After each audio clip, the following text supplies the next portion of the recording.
Hello, in this video, I'm going to show you our new detect and hunt feature that can help analysts identify useful artifacts and use them for hunting across the organization and for further detection of threats. So we're here in Intezer Analyze. I'm going to upload a file for the example. And as you know, when you analyze a file, let's say it comes from the EDR as part of an incident, the next thing you need to do is verify whether the attack has spread across the organization or whether it was stopped in time.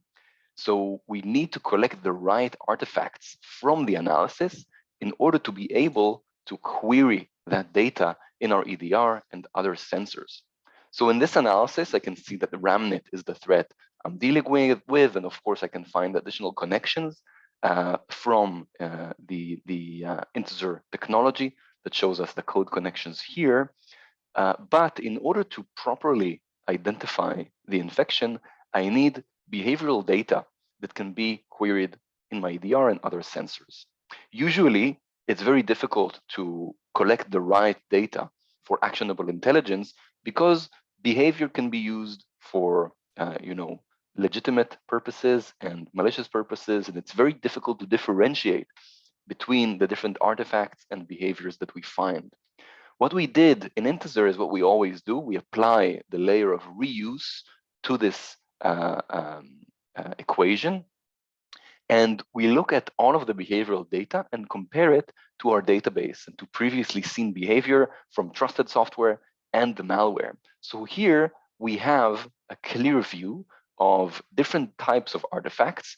I can reasonably find here data that can be queried in my systems. So for example, I know that the process tree can be looked at. I can look for registry keys, the command line itself, and of course, network data. I can extract, export all of this information and look it up in my EDR. In addition, we also have file-based indicators like the hashes, the file path, etc. And from each of those, you can also go and extract relevant strings, etc. The important factor here is the diversity of these artifacts. Usually people rely on network and hash indicators, which are very short-lived and usually do not go on to be relevant in the next attack or even in the next host that is infected. So using this capability, you can combine different artifacts with different level of effectiveness in your organization in order to find possible additional spreads and infections, or to verify that the organization is clean and the attack was stopped in time.